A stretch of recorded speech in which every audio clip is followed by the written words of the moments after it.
Atau di bypass saja? Ya. Di bypass.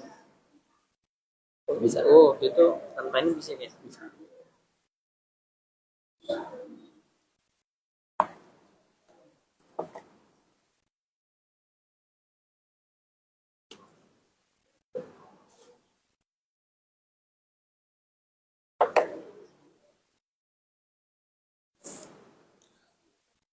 Assalamualaikum warahmatullahi wabarakatuh. Alhamdulillahi rabbil alamin. Wassalatu wassalamu ala asyrafil anbiya'i wal mursalin sayyidina Muhammadin wa ala alihi wa sahbihi wa man tabi'ahum bi ihsanin ila yaumiddin. Amma ba'du. Rabbi israh li sadri wa yassir li amri wahlul 'uqdatam min lisani yafqahu qawli.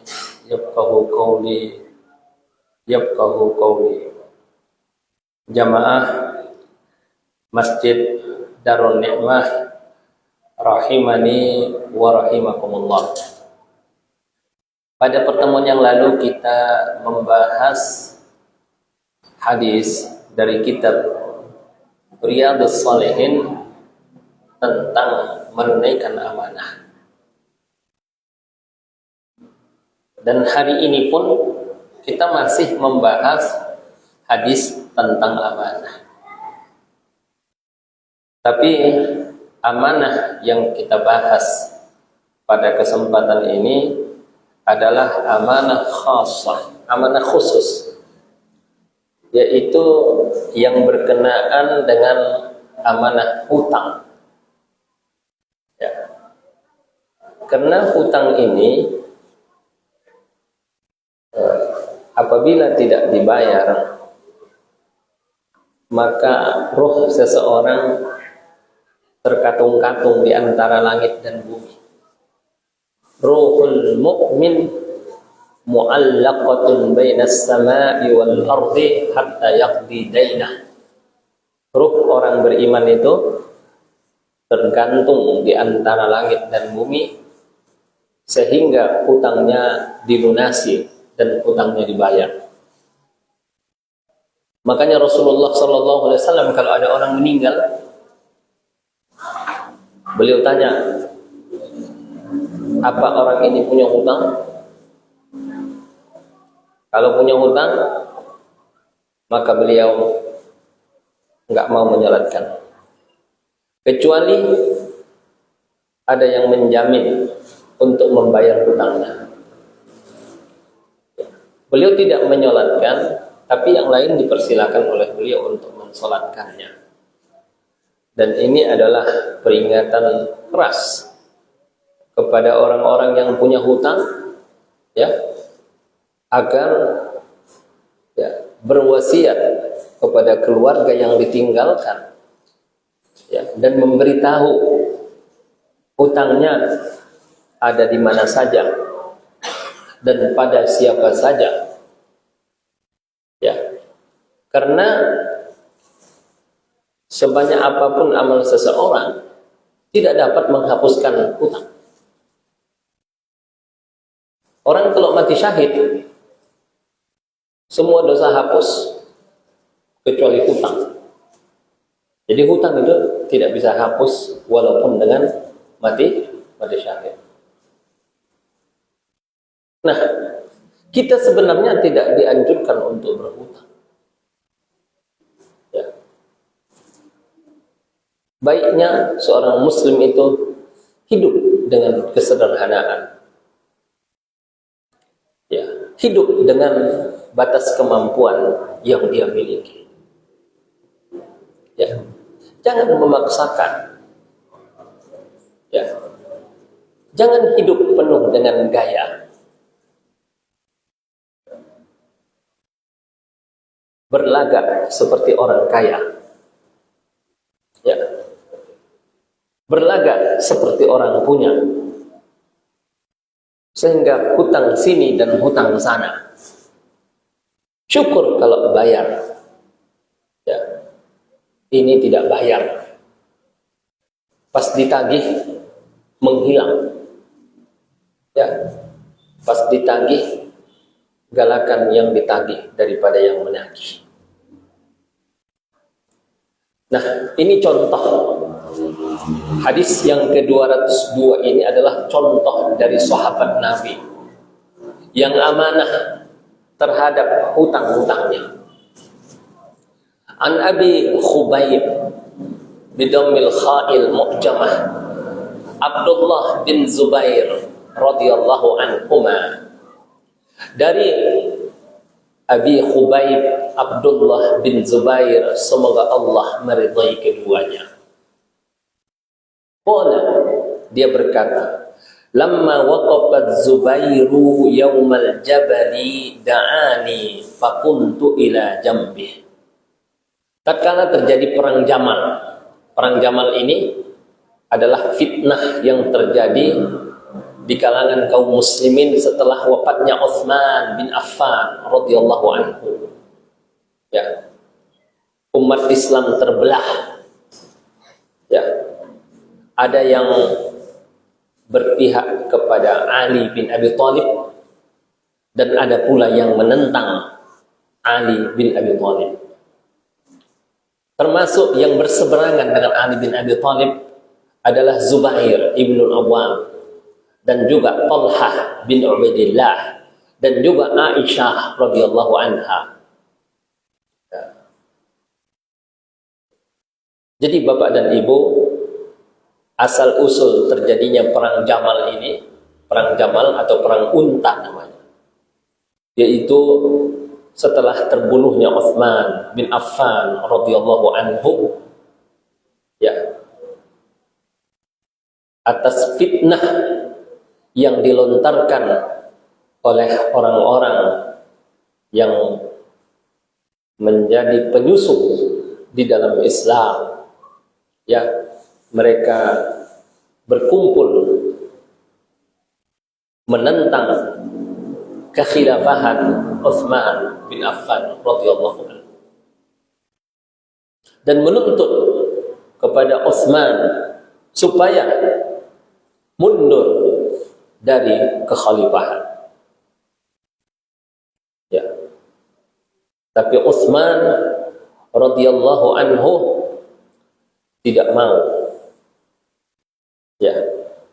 Sebab Rasulullah sudah bersabda kepadanya, apabila dipakaikan Allah kepadamu suatu pakaian, maka jangan pernah engkau lepaskan pakaian itu.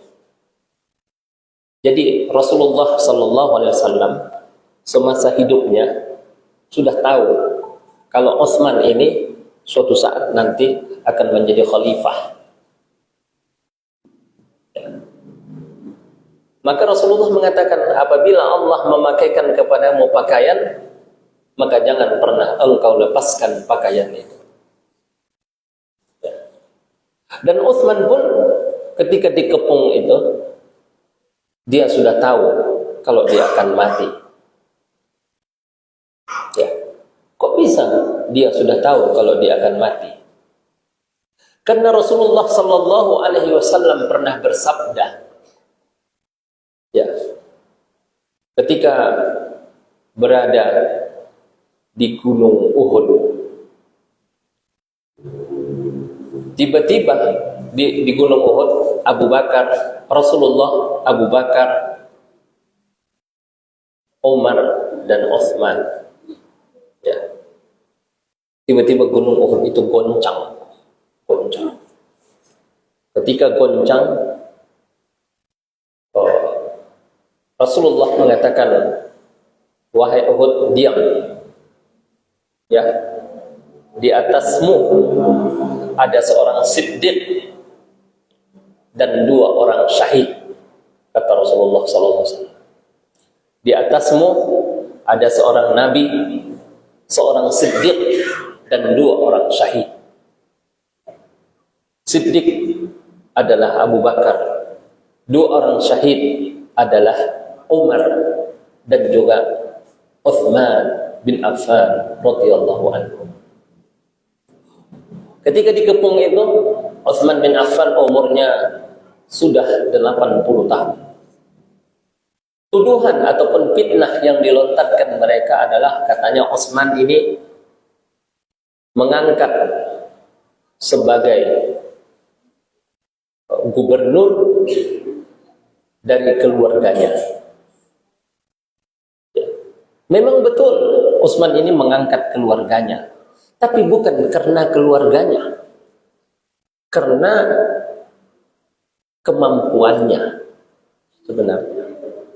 Di mana Utsman radhiyallahu anhu mengangkat Muawiyah bin Abi Sufyan sebagai gubernur di negeri Syam pada saat itu. Tapi memang Muawiyah adalah orang yang kapabel, orang yang memiliki kemampuan untuk memimpin. Nah, singkat cerita, akhirnya, ya, ketika dikepung itu, datanglah Hasan dan Husain kepada Utsman bin Affan. Datanglah anak-anak daripada Abbas bin Abdul Muttalib untuk melindungi Utsman, untuk menjaga Utsman supaya tidak diserang. Apa kata Utsman? Kalau kalian cinta kepadaku, dan kalau kalian sayang kepadaku, kalau kalian masih nurut aku, katanya, maka tinggalkan aku. Aku jangan dijaga dan aku jangan dikawal. Karena Utsman tahu akan terjadi pertumpahan darah yang sangat dahsyat apabila dia dijaga. Ya. Ya. Sehingga Utsman mengatakan, aku seperti anaknya Adam.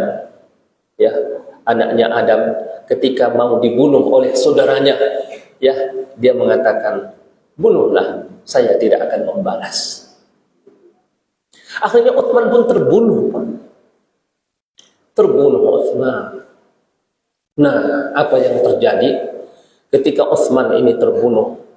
Ya, maka jubah Utsman itu yang berlumuran darah dibawa ke negeri Syam pada saat itu. Dan di sana ada gubernur Muawiyah bin Abi Sufyan. Dan Muawiyah ini adalah kerabat daripada Utsman bin Affan. Ya.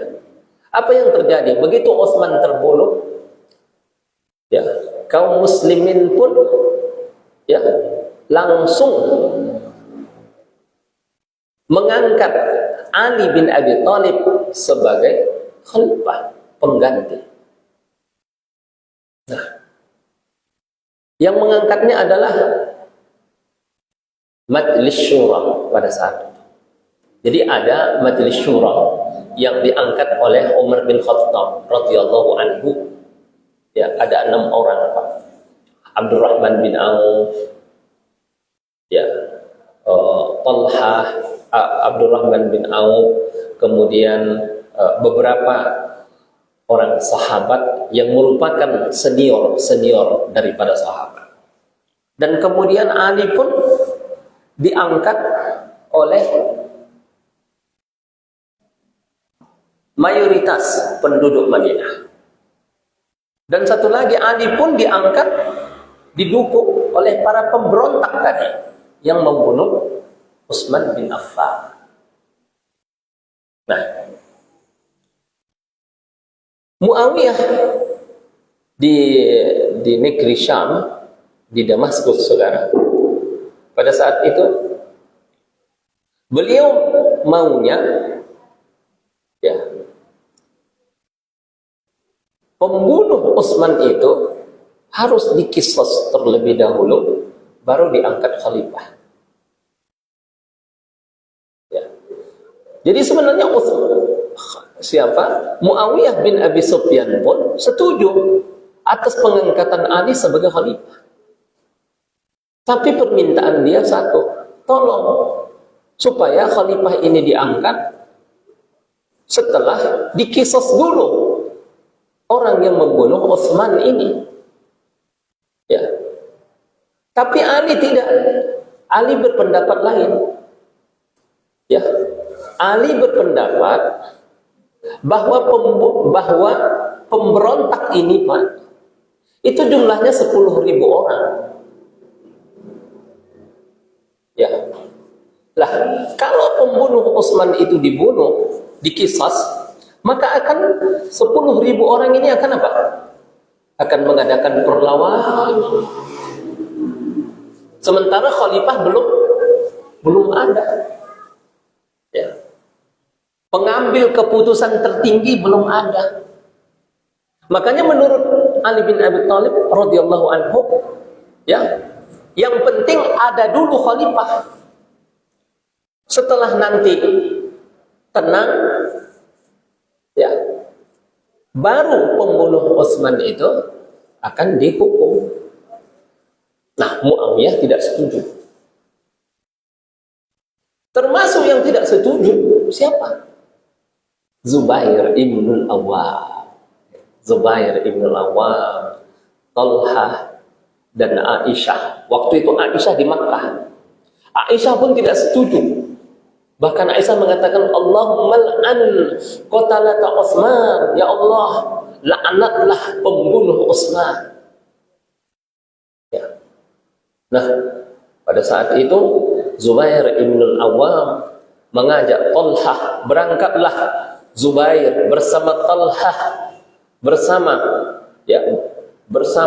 sahabat radhiyallahu anhum, ya, ke Makkah, bergabung dengan pendukung Aisyah. Jadi pendukung Zubair, pendukung Talha berangkat ke Makkah, bergabung di sana. Nah, ternyata waktu berada di sana, di Makkah itu, Zubair ini sudah menduga, sudah memprediksi, ya, kalau dalam peperangan ini kelihatannya dia akan mati. Makanya dia katakan di sini, ya bunayya innahu la yuqtalul yawma illa zalimun aw mazlum. Wahai ananda, tidaklah terbunuh pada hari ini kecuali yang zalim ataupun yang dizalimi. Ya. Karena menurut Zubair ibn al-Awwam, kalau dia terbunuh dalam peperangan ini, dia adalah orang yang terzalimi. Kenapa? Karena dia tidak berniat untuk berperang. Dia berniat hanya ingin menuntut supaya pembunuh Utsman dikisas. Itu saja permintaan dia. Ali bilang, saya setuju, nggak apa-apa, kita kisos, tapi tunggu dulu. Ya, tunggu dulu. Sabar. Nah, mereka tidak sabar. Padahal, ya, ijtihad. Jadi masing-masing punya ijtihad, Pak. Ya. Talha, Zubair ini, Aisyah, dan juga Talha punya ijtihad. Sementara Ali ijtihad juga. Dan kelihatannya ijtihad Ali yang benar gitu. Kenapa? Karena dahsyat sekali, Pak. Hampir terjadi musibah yang sangat dahsyat terhadap umat Islam. Raja Bizantium pada saat itu, Romawi, mengetahui umat Islam terjadi fitnah di kalangan mereka, maka dia mempersiapkan pasukan, berangkat dengan kapal perang, ya, berangkat dengan kapal perangnya menuju negeri Syam, kota Damaskus, ya, berangkat ke sana. Ya.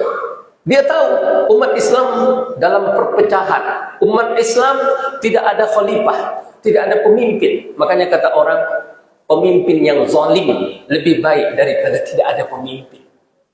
Karena kalau tidak ada pemimpin, pencuri merajalela, begal merajalela, ya, hukum yang ada hukum rimba. Makanya yang penting khalifah itu harus cepat diangkat. Ya. Makanya waktu Abu Bakar, Rasulullah meninggal, wafat, malam itu juga Abu Bakar sudah diangkat sebagai khalifah. Waktu Abu Bakar meninggal di waktu malam, subuhnya Abu Umar sudah diangkat sebagai khalifah. Nggak boleh ada kosong kepemimpinan, karena kalau kosong kepemimpinan akan terjadi fitnah. Jadi berangkatlah tadi pasukan Romawi itu, membawa pasukan dalam jumlah besar untuk menyerang kaum muslimin yang sedang tidak punya khalifah tadi. Makanya Ali, ya, bersikukuh supaya yang penting ada dulu khalifah itu. Tapi apa yang terjadi? Masya Allah, akhirnya mereka semua tenggelam, datang gelombang dan angin kencang, kapal mereka tenggelam semuanya, ya, sampai akhirnya mereka hanya beberapa saja yang selamat, seluruh pasukannya mati semua. Hampir terjadi musibah. Nah, jamaah rahimakumullah,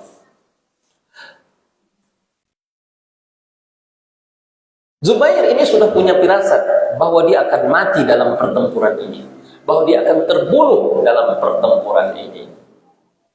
Katanya apa? Wa inni la arani illa sa'uqtalul yawma mazluman. Ya, firasatku aku akan mati. Wa inna min akbari hammi ladaini. Dan yang paling aku khawatirkan, yang jadi pikiranku, wahai anakku, katanya, adalah hutang-hutangku, katanya. Karena hutangnya besar, Pak. Nanti ada ceritanya kenapa utangnya gede. Lalu kata dia, afatara dainana yubki min malina syai'a. Ya. Lalu katanya kepada anaknya, wahai ananda, kira-kira aset kita itu cukup nggak bayar hutang? Aset yang kita miliki itu cukup nggak untuk bayar hutang? Tsumma qala ya bunayya bi'malana waqdi daini.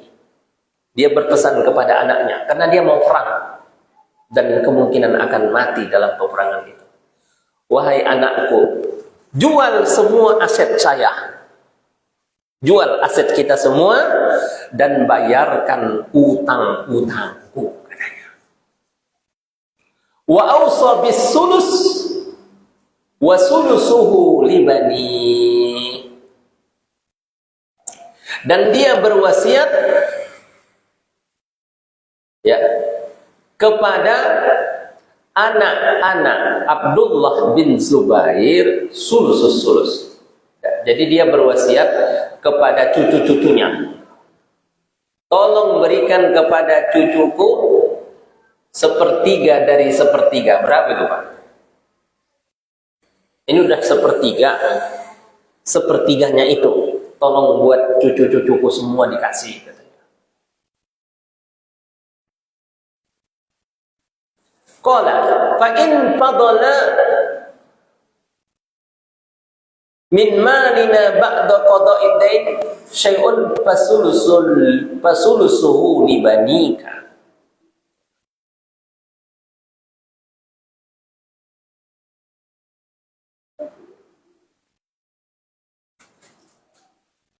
Oh, bukan gitu. Dia bilang sepertiga buat anak-anakku. Kalau masih ada sisa, sepertiga buat cucu-cucu. Qala Hisham, wa kana ba'du waladi Abdillah qad waza ba'da bani Az-Zubair Khubayb wa Ubad wa lahu yawma idin tis'atu banina wa tis'u banat. Dan dia punya 9 anak laki-laki dan 9 anak perempuan. Faja'ala yusini bidainihi, maka dia pun, ya, Zubair ibnul Awwam ini berpesan kepada anaknya, wahai anakku, engkaulah yang aku amanahi untuk melunasi utang-utang. Ya. Wa yaqul, dan dia berkata, ya bunayya in ajasta an syai'in minhu fasta'in alaihi bi maulaya. Wahai anakku, kalau engkau tidak sanggup membayar utang-utangku itu, maksudnya harta yang kutinggalkan gak cukup, maka minta tolonglah kepada majikan.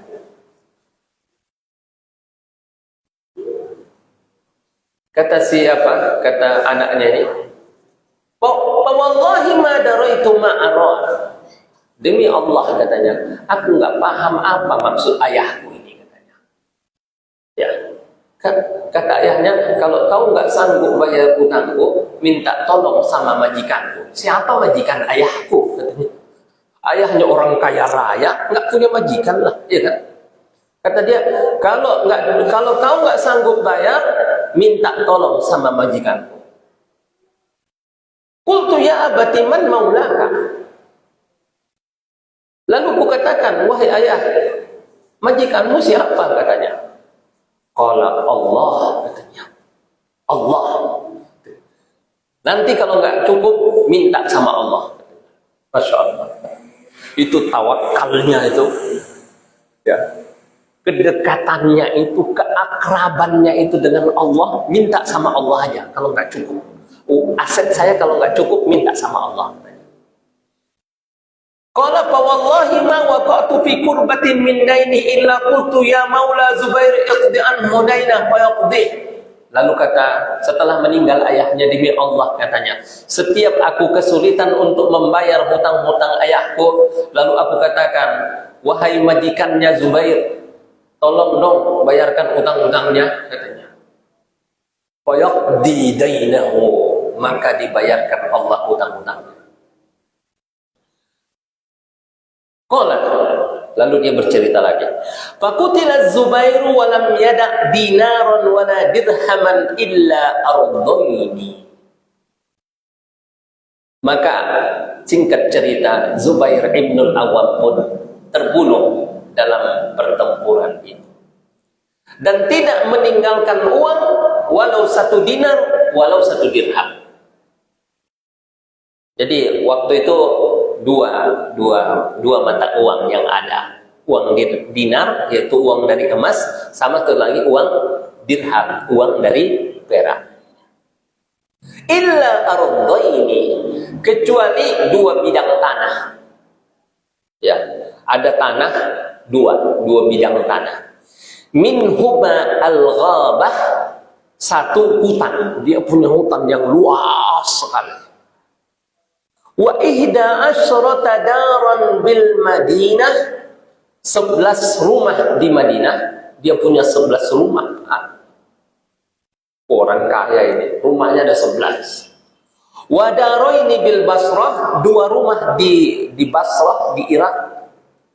Wa daran bil Kufah, 1 rumah di Irak juga. Wa daran bi Misr, dan 1 rumah di Mesir. Ini Zubair ini orang kaya, Pak. Istrinya aja 4.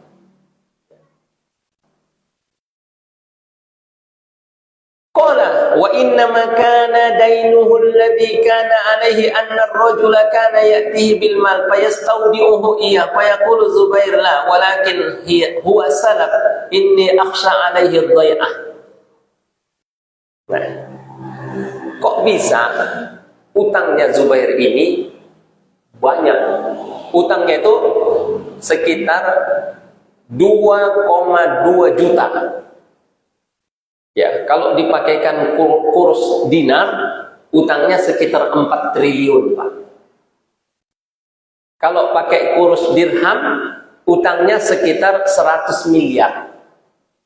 Ya, cuma di situ nggak disebutkan apakah pakai kurs dinar atau kurs dirham. Tapi kalau pakai dinar itu utangnya 4 triliun.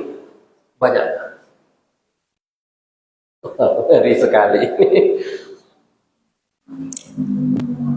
Lalu bagaimana ceritanya dia punya utang segitu?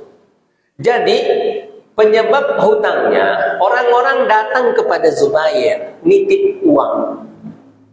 Ya, nitipin uang. Kata Zubair, saya nggak mau, takut nanti hilang.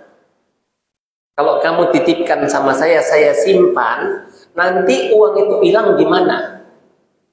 Gini aja katanya, semua yang kamu titipkan sama saya itu, anggap itu hutang saya. Jadi lebih aman, ya kan? Kalau utang lebih aman daripada titipan. Kalau titipan kan bisa saja nanti kalau orangnya nggak amanah, bilang hilang. Tapi kalau utang nggak ada cerita hilang. Kalaupun hilang, tanggung jawab yang berhutang. Ya. Nah, jadi jangan salah sangka, karena Zubair ibnul Awwam ini bukan pejabat. Jangan bilang hartanya itu hasil dari korupsi. Oh tidak, dia nggak pernah jadi pejabat. Dia nggak pernah jadi pejabat pajak. Ya, itu yang orang bayar pajak buat beli Robinson. Wa ma waliya amaratun qattun, dan beliau tidak pernah jadi gubernur, tidak pernah jadi bupati, tidak pernah jadi menteri. Wala jibayah, dan tidak pernah jadi penarik zakat dan penarik pajak, dan tidak pernah juga ditugaskan untuk memungut khuraj, setoran. Illa an yakuna fi ghazwi ma Rasulillah aw ma Abi Bakar wa Umar wa Utsman radhiyallahu anhum. Mayoritas hartanya adalah hasil dari ghanimah, ikut perang bersama Nabi, ikut perang bersama Abu Bakar, ikut perang bersama Umar, ikut perang bersama Utsman, kemudian dapat ghanimah. Hartanya harta yang halal, hartanya harta yang berkah. Ya. Nah, itulah kata orang hebatnya bisnis daripada Zubair ibnul Awwam ini. Uang orang yang dititipkan itu, Pak, semua dibeliin aset sama dia. Beli hutan, beli rumah, beli tanah. Ya udah, nanti orangnya butuh bayar, orangnya butuh bayar, orangnya butuh bayar gitu. Tapi orang percaya kepada Zubair ibnul Awwam. Ya. Berapapun uang diserahkan mereka kepada dia, mereka percaya. Karena orangnya amanah. Itu. Kan kayak orang sekarang, setor uang ke bank 1 miliar, berani nggak Pak? Berani. Kenapa? Karena bank itu bukan amanah sih, kalau saya pikir, tapi karena takut ditangkap polisi, karena aturannya begitu ketat gitu ya. Tapi ini Zubair ini orangnya amanah, sehingga orang tidak takut untuk titip uang kepada dia. Nah, fahasibtu makana alaihi minad daini fawajadtuhu alfa wa mi'atai dirham. Maka aku hitunglah utangnya, total hutangnya itu adalah 2.200.000. Kalau tadi 2.200.000, kalau pakai kurs dinar 4 triliun. Ya, karena 1 dinar itu Pak 2 juta, untuk saat ini 1 dinar itu 4 juta. Ya, 1 dinar itu 4 gram emas. 4 gram emas harganya berapa? 4 juta kan? Nah, Jadi 4 juta dikali berapa?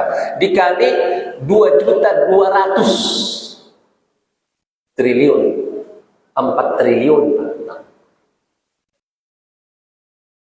Falakiya Hakim bin Hizam Abdullah bin Zubair. Faqala ya bani akhi, kam ala akhi minad dayin?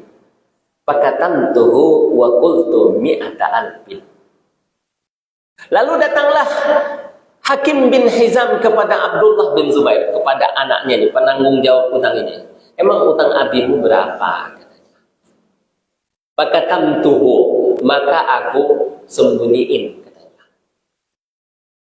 Ku bilang mi'atu alfin, ya sekitar 100.000 lah katanya. 100.000. Padahal tadi utangnya berapa? Hah? 2.200.000, Pak. Bilangnya berapa? Ya sekitar 100.000 lah katanya. Dia nggak bohong, ya. Dia nggak bilang totalnya, utangnya sekitar 100.000 gitu aja. Faqala Hakim, wallah ma ara amwalakum tasi'u hadhihi. Kata siapa? Kata Hakim ini, kalau saya lihat aset ayahmu itu nggak cukup lah bayar itu. Padahal tadi cuma berapa? 100.000. Padahal utangnya berapa? 2.200.000. Faqala Abdullah, ara'aituka in kanat alfa alfin wa mi'atai alfin. Kata Abdullah bin Zubair, ya, paman katanya, gimana menurutmu kalau utang ayahku itu 1.200.000? Tadi 100.000 aja dibilang nggak akan cukup aset orang tuamu untuk membayar itu. Lalu kata anaknya, gimana kalau utang ayahku itu 1.200.000 dinar? Faqala ma arakum tutikuna dzalik. Fa in adattum an syai'in minhu fasta'inu bihi.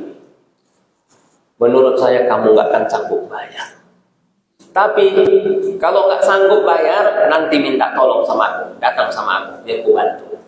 Kata pamannya ini.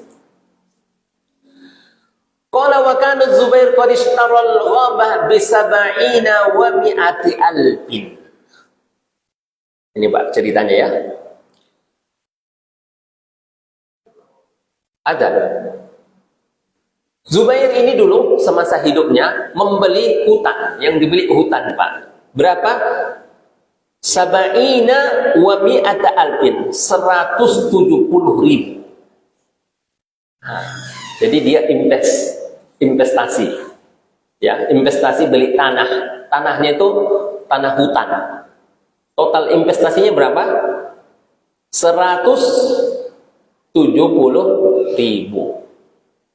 Faba'aha Abdullah bi alfin wa 600. Dah, setelah ayahnya meninggal, Abdullah bin Zubair menjual tanah yang tadi modalnya berapa? 170.000, dijual 1.600.000. Untungnya berapa?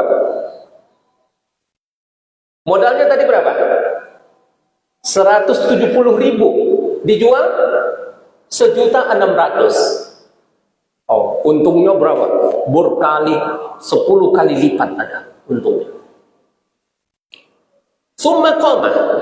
Ini keberkahan hartanya sahabat radhiyallahu anhum, karena harta yang barokah. Faqala man kana 'ala Zubair syai'un falyuwafina bil ghabah. Fa'atahu Abdullah bin Ja'far wa kana lahu 'ala Zubair 400 alfin. Siapa yang punya piutang kepada Zubair, temui kami di hutan Nana. Ya, ayo kita ketemu di hutan yang sudah dibeli Zubair ibn al-Awwam ini. Fa'atahu Abdullah bin Ja'far, datanglah Abdullah bin Ja'far bin Abdul Muttalib. Wa kana lahu 'ala Zubair 400 alfin. Zubair punya hutang kepadanya 400.000. Kepada Zubair itu 400.000. Faqala Abdullah in syi'tum taraktuha lakum. Qala Abdullah la. Qala fa in syi'tum ja'altumuha bima tu'akhiruna in akhartum. Kata Ja'far bin Abi Thalib, ini kasihan, tidak tega. Kalau engkau mau, nggak apa-apa, aku relakan. Udahlah, nggak usah bayar lagi. Kata Abdullah, nggak boleh gitu, nggak, saya bayar katanya. Atau begini aja, bayar dulu yang lain, ya, bayar dulu yang lain semua. Kalau udah bayar semua, yang utang ayahmu kepada saya nanti baru bayar. Nggak kayak kita, kalau kayak kita, tolong bayar dulu ke saya. Nggak penting membuat orang lain bayar apa enggak. Ini kalau dia bilang apa?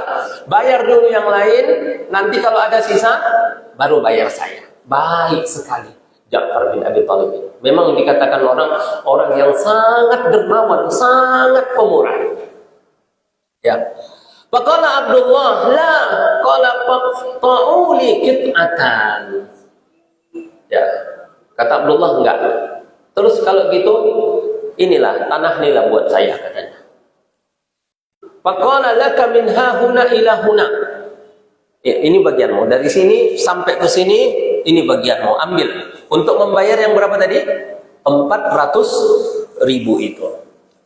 Faba Abdullah minha faqada dainahu wa awfahu wa baqiya minha arba'ata ashum wa nisbin. Maka dibayarkanlah hutangnya tadi. Wa baqiya minha arba'atu ashum wa nisbin, dan sisa 4 saham lagi, 4 bagian lagi, 4,5 bagian lagi. Tadi udah diambil 1 bagian sama Ja'far. Sisa berapa? 4,5 lagi.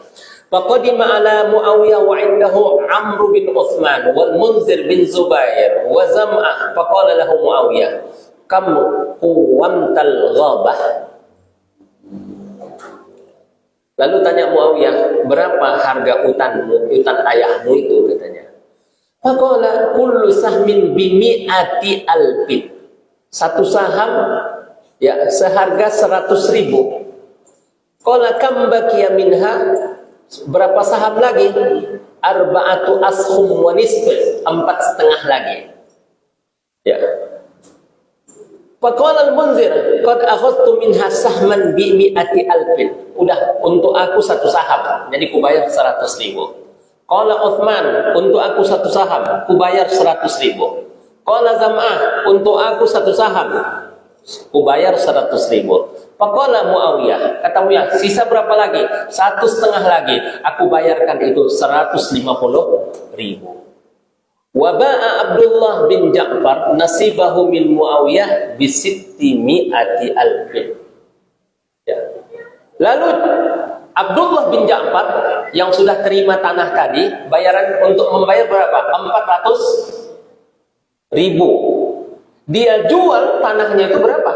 Dia jual tanahnya itu 600.000. Untung berapa Pak dia? Untung 200.000. Luar biasa. Falamma faragha Ibnu Zubair min qada'id dain. Tatkala Abdullah bin Zubair sudah selesai bayar hutangnya, maka datanglah ahli warisnya.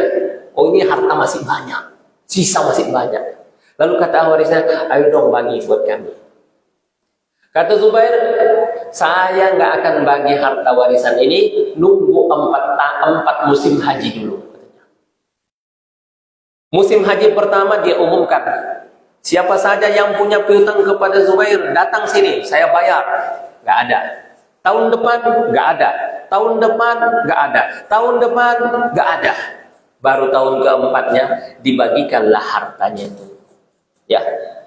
Wa kana li Zubair 4 niswah. Zubair punya 4 istri. Fa asaba kullu imra'atin alfin wa mi'ati alfin. Masing-masing istrinya dapat 1.100.000. 1.100.000 dinar. Ya. Itu 1.100.000 dinar itu 1 triliun. Istri pertama dapat 1 triliun, istri kedua dapat 1 triliun, istri ketiga dapat 1 triliun, istri keempat dapat 1 triliun. Bukan 1 miliar Pak, 1 T.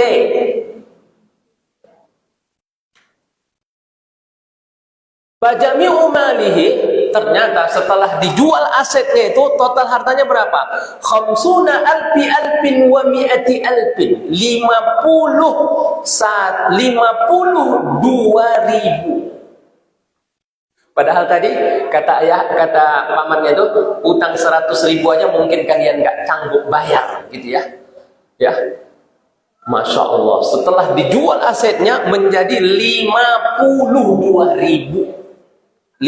Kalau tadi 1.200.000 itu 4 triliun, berarti kalau 52.000 dibagi 4 berapa, Pak?